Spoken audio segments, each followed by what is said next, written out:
Hello दोस्तों, नमस्कार। आप सब कैसे हैं? होप सो अच्छे होंगे और आपकी तैयारी भी बहुत अच्छी चल रही होगी। तो गाइस, हम लास्ट टाइम पे एक क्विक रिवीजन करते हैं जिससे हमारे एग्ज़ाम में हमारे क्वेश्चन ना छूटे। तो वही तैयारी को देखते हुए हम लास्ट में कुछ इंपॉर्टेंट क्वेश्चन लेंगे। तो सबसे पहले आइए हम देखते हैं हिंदी में आपका देवनागरी लिपि।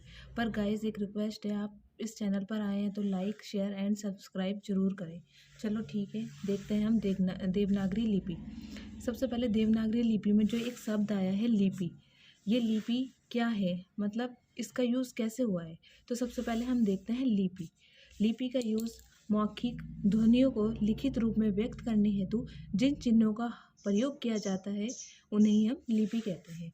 मतलब जैसे हम बोलते हैं कुछ भी है तो उनमें जो हम जैसे ध्वनियाँ निकालते हैं, जैसे का के ऊपर ई की मात्रा आ गई की, तो ये जो चिन्ह होते हैं ध्वनि चिन्हों को, उन्हीं को लिपि कहते हैं।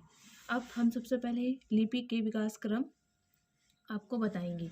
सबसे पहले लिपि के विकास क्रम है चित्रलिपि, फिर आता है सूत्रलिपि, फिर आता है प्रतीकात्मक लिपि, फिर आता है बहुमूलक लिपि। यह अभी प्रीवियस क्वेश्चन में, मतलब previous question exam previous paper में अभी इसमें से क्वेश्चन पूछा गया था, इसका आंसर था चित्रलिपि। तो यह आपके लिए एग्जाम की दृष्टि से इम्पोर्टेंट हो सकता है, एक बार जरूर देखें। अब आता है देवनागरी लिपि। देवनागरी लिपि क्या है?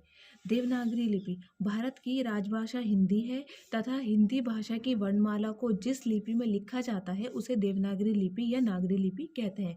मतलब जो हमारी राजभाषा है, जो हमारी राजकाज की भाषा है, उस जो हिंदी है उसको हम एक लिपि में लिखते हैं, वो है देवनागरी लिपि। जैसे हम पंजाबी लिपि को गुरुमुखी लिपि में लिखते हैं, उसी प्रकार हम हिंदी लिपि को देवनागरी लिपि में लिखते हैं। तो गाइज आइए हम आपको बताते हैं देवनागरी लिपि के अन्य नाम। सबसे पहले देवनागरी लिपि का पहले बोलते हैं नागरी लिपि, फिर इसको बोलते हैं लोकनागरी लिपि। इसका अन्य नाम है हिंदी लिपि और ग्रंथम लिपि और नंदी नागरी लिपि। अब एग्जाम से इसमें से एक क्वेश्चन उठा के आपको दे देगा कि देवनागरी लिपि का अन्य नाम क्या है। 4 ऑप्शन दे देगा, उसमें आपको एक ऑप्शन डाल देगा नंदी नागरी लिपि। तो अगर आपको पता होगा तो आप टिक करके आ जाओगे, अगर आपको नहीं पता होगा तो आप ये क्वेश्चन स्किप करके आ जाओगे। ठीक है, अब हम आगे बढ़ते हैं इसी क्रम में। देवनागरी लिपि हमेशा बाएं से दाएं लिखी जाती है, मतलब लेफ्ट से राइट, मतलब लेफ्ट से राइट। ठीक है, और इसकी पहचान है एक क्षैतिज रेखा।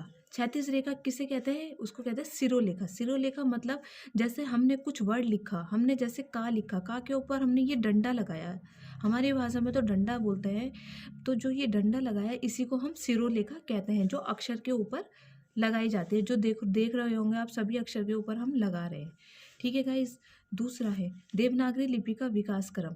जो देवनागरी लिपि का विकास क्रम हुआ है वह ब्राह्मी लिपि से हुआ है।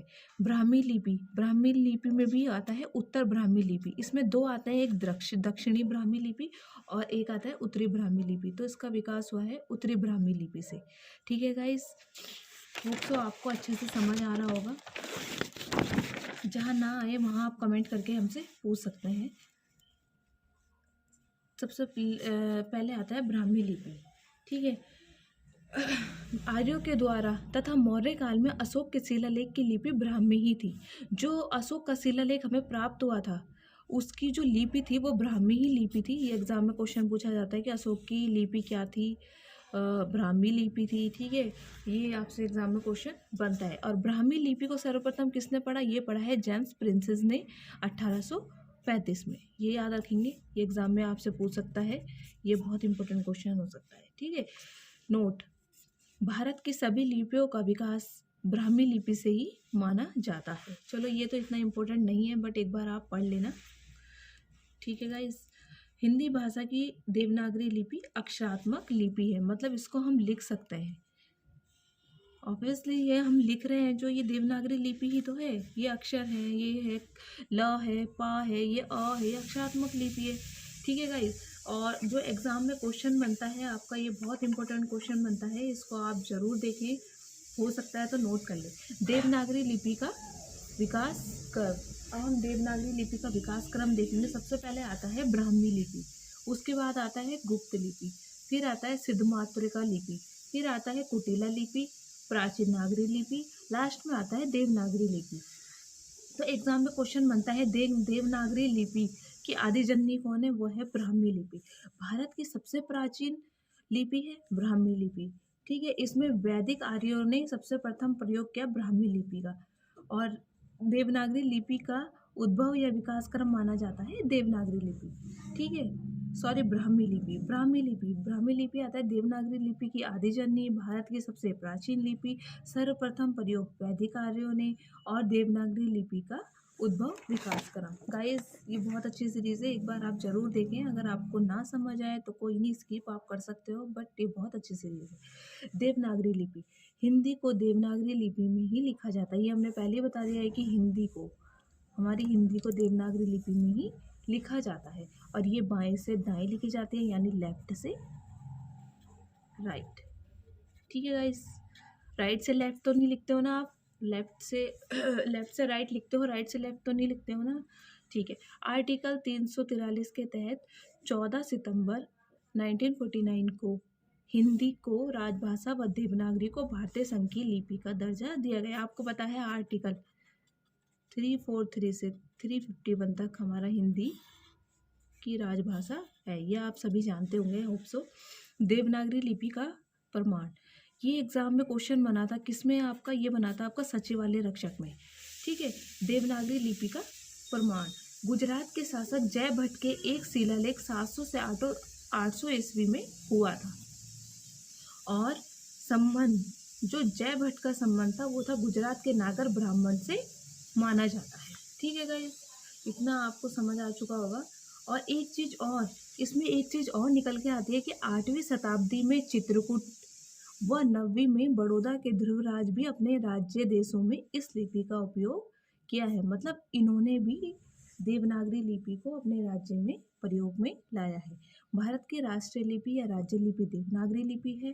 ठीक है, और संस्कृत भाषा की एकमात्र लिपि देवनागरी लिपि है। ये आपके एग्जाम में एग्जामिनर क्वेश्चन उठा सकता है कि संस्कृत भाषा की एकमात्र लिपि कौन सी है? तो गाइस, इसमें आप आंसर करोगे देवनागरी लिपि।